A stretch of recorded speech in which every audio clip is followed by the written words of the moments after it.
antes de passarmos para as perguntas, eu preciso fazer o esclarecimento, porque eu não posso correr o risco de ir embora e deixar vocês com uma informação equivocada. Se pareceu na minha fala que eu menosprezei a Constituição ou os direitos ali elencados, eu quero aqui deixar muito claro que eu defendo essa Constituição com unhas e dentes, porque a nossa Constituição brasileira ela é referência na Europa, no mundo ocidental. A nossa Constituição é maravilhosa, não tem nada de errado com ela. É prolixa? É, mas nós vimos no processo de redemocratização do Brasil, era necessário, tinha uma preocupação, a nossa tradição de direito positivado também exigia. E o que eu quis dizer é que não basta a atitude do Estado de declarar direitos. O Estado tem que, depois de declarados na Constituição, ter ações concretas para efetivá-los, porque a mera declaração não muda a vida da gente. Porém, nós só podemos exigir essa ação do Estado, por quê? Porque estão declarados na Constituição. Então, não menosprezie a Constituição e os direitos humanos, por favor. Obrigada. Solicitamos agora, quem tem perguntas, por favor, se manifeste, que o microfone vai passar por vocês. Repetindo aos palestrantes, por favor, limitem-se às respostas rápidas, para que a gente torne o debate mais dinâmico.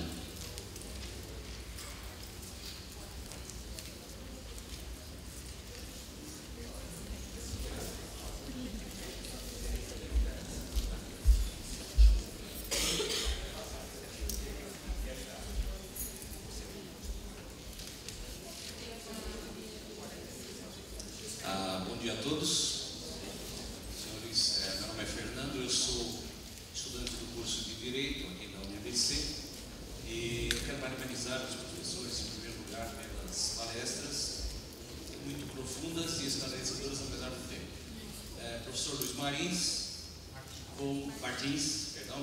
como químico, como especialista em gestão ambiental e professor de operações sanitárias, eu vibrei com a sua palestra. E só parafraseando Sun Tzu, se você conhece o seu inimigo e se conhece a si próprio, você não precisa perder, precisa temer o resultado sem batalhas. E conhecer o inimigo é planejar. Mas a minha pergunta não é para o senhor, é para o professor Agedu. Professor, o senhor fez um comentário sobre a educação e o princípio de inclusão. Muito brilhante. E o senhor colocou que hoje a universidade, a maior parte da população tem acesso à universidade, através de programas como o ProUni, que eu acho perfeito. A minha preocupação, e eu quero colocar isso, é se esse acesso ele não acaba se tornando extremamente econômico, o valor econômico acaba se tornando extremamente importante, e a universidade passa a ser apenas uma produtora de diplomas. E uma questão para pensarmos se a solução estaria na estatização da educação como um todo, né? A estatização em todos os níveis de educação, onde todas as classes não teriam opção a não ser optar pela escola pública.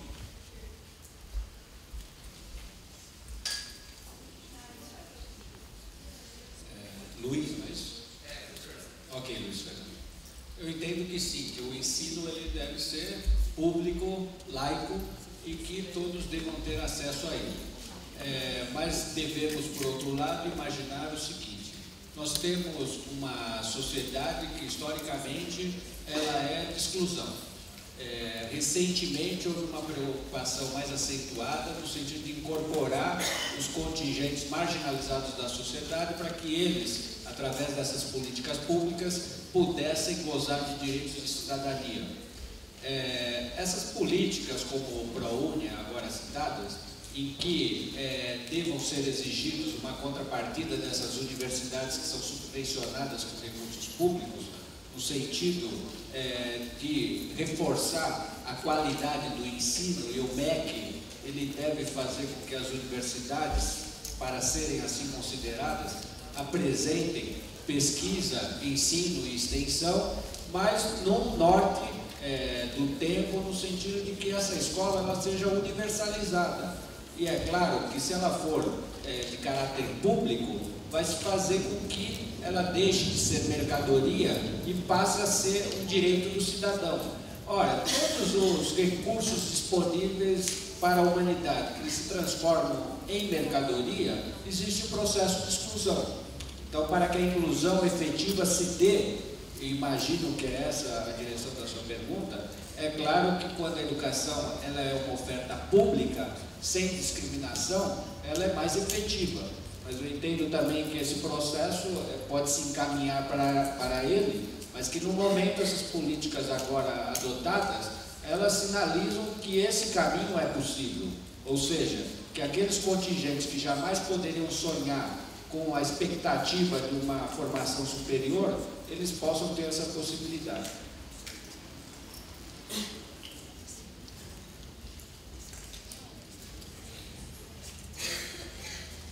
Aqui já é sobre, para a professora Solange, sobre a questão da Constituição. Quando ela falou, eu já entendi que realmente ela não tinha menosprezado a Constituição. Só que ela esqueceu de colocar que, à medida que a lei existe, ela também cria instrumentos para a população, para eles se organizarem e reivindicarem seus direitos.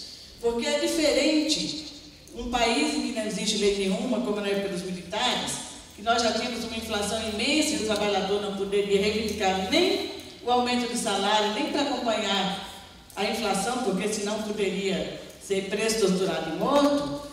E a diferença é que quando existe uma legislação que permite, que é democrática, né, que realmente ela não vai modificar a vida da pessoa de imediato, mas ela cria os instrumentos, a liberdade para que a população se organize, crie suas associações, reivindique e garanta seus direitos. Como é seu nome? Maria do Socorro. O problema que a gente teve aqui é um problema de tempo mesmo, né? A professora Bruna, coitada, uma tarefa cruel de ter que nos interromper, né? A gente não tem tempo para tratar de um tema tão complexo e importante da maneira devida.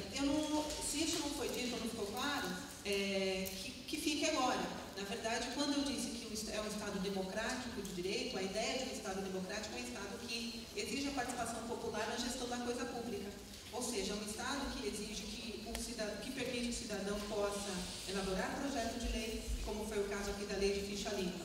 O Legislativo perdeu a oportunidade de cumprir o seu papel e dar a devida atenção à vontade popular. Mas é um instrumento, a gente precisa fortalecer, precisa. A gente já aprendeu, não, a gente está há muito pouco tempo. A Constituição é nova, né, ela é de 88, a gente ainda não conseguiu concretizar todos os direitos expostos na Constituição. Mas é um instrumento. Nós temos a possibilidade numa consulta pública, dizer se a nossa vontade ou não, como nós tivemos ali o plebiscito das armas, como a gente... Enfim, a Constituição permite isso, né? E só é possível um debate como esse porque é um Estado democrático de direito. O Estado democrático é um Estado plural e tolerante, né? Então, se não fosse isso, nós não estaríamos aqui podendo debater esse tema.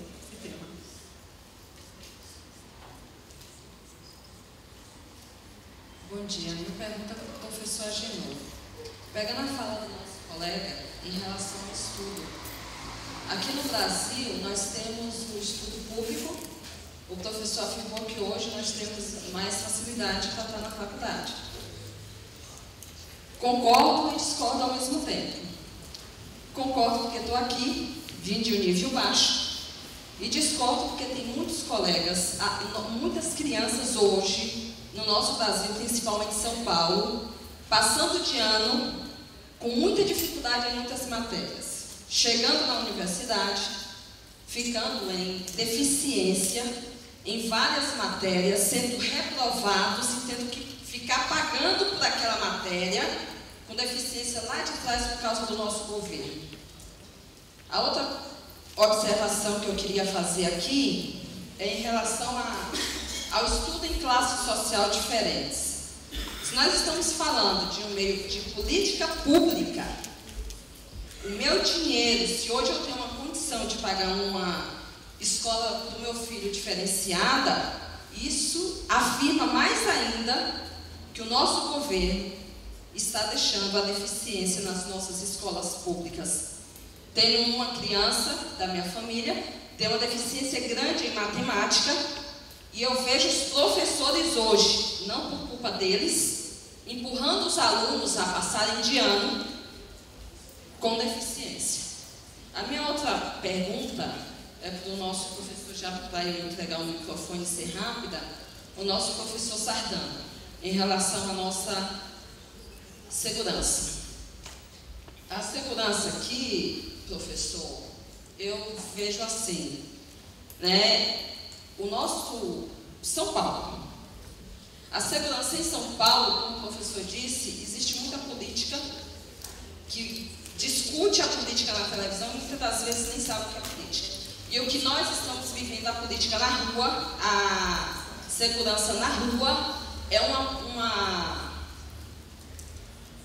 como que eu posso dizer, uma segurança hoje, não sei se por culpa do governo, não estão bem qualificados.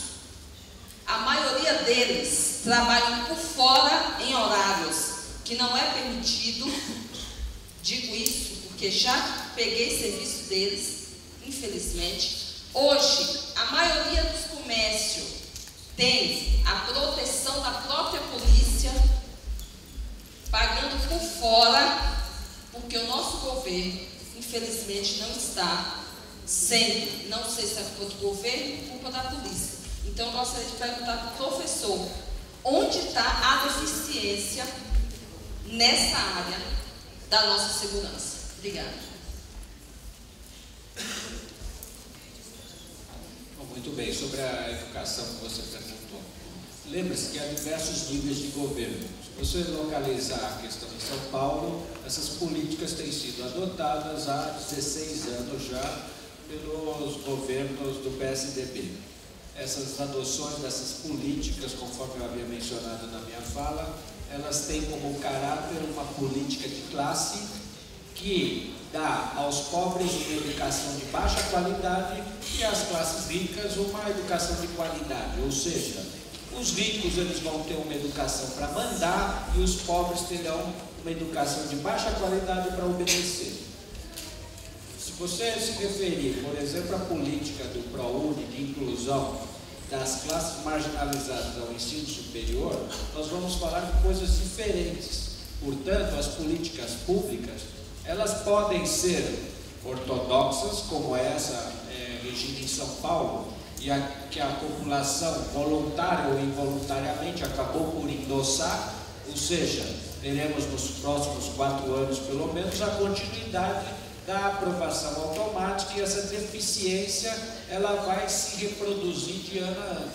Na realidade, não existe apenas a aprovação automática, existe a expulsão para o ano seguinte, sem que a pessoa ela tenha os mínimos méritos para ali estar naquela série, o que significa que a produção em massa de analfabetos funcionais, uma perspectiva de colocação depois no mercado de trabalho, sem as aptidões e habilidades necessárias que a nossa realidade vai demandar.